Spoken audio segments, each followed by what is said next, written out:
Hi everyone, today we're diving into social structure theories like strain theory, social disorganization theory, and subcultural theory. This can help us understand the future prospects of young men like James and Mustafa, as mentioned in the video that we watched for this assignment.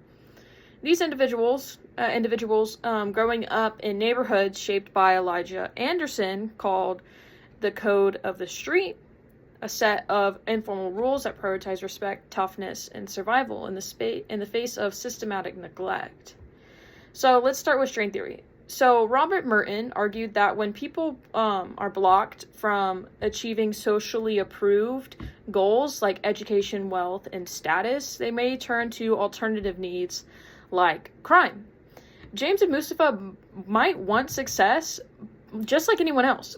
But if their schools are underfunded, there's not jobs, or if there's role models that are absent, they face a gap between aspiration and opportunity. So this strain could push them towards the street code, where respect is earned through toughness. And this might cause a lot of issues and maybe even cause them to commit crimes.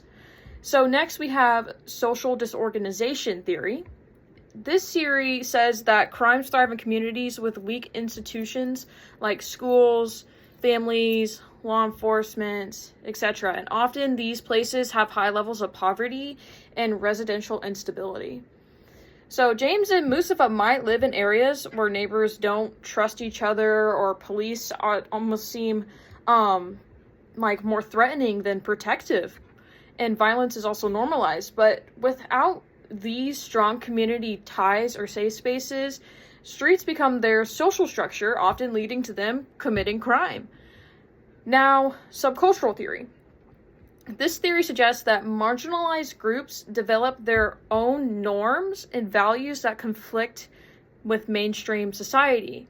So, the Code of the Street is a subculture born from exclusion. It is not the norm or whatever of mainstream society. But this code also traps them in cycles of like retaliation, mistrust, and limited opportunity. And again, also can inflict them to commit crime and stuff like that as well. So what structural factors could help them break free from this? Is there anything that we can do to help them? I believe that the answer is yes. Now, is it going to be absolutely easy and everything like that? Of course not. But my ideas are investment in education, community programs, economic opportunity, and criminal justice reform. Now, with investment in education, we need like quality schools with counselors who understand trauma to help these kids at a young age to grasp onto the concept that maybe this isn't good for them. You know what I mean?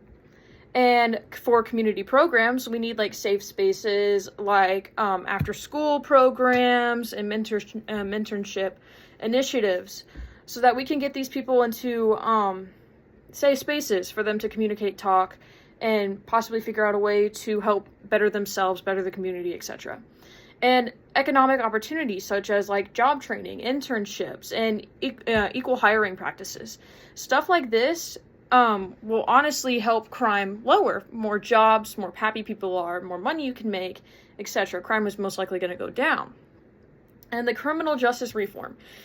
Ending over-policing and offering restorative justice. I feel like that one's pretty common sense. Now, James and Mustafa, in conclusion, they don't really need pity. They really need pathways. They need to be guided into a correct social structure. So these theories can help us see that their choices are shaped by systems and not just personal flaws. Now, I'm not saying that personal flaws don't have anything to do with it. Of course, there may be such. But a lot of the times, the system is failing. So if we want outcomes, we must change the structures. Because when the structures are changed, we can rewrite the code of the street into something completely different, maybe into something in a positive aspect, like the Code of Hope. Thank you.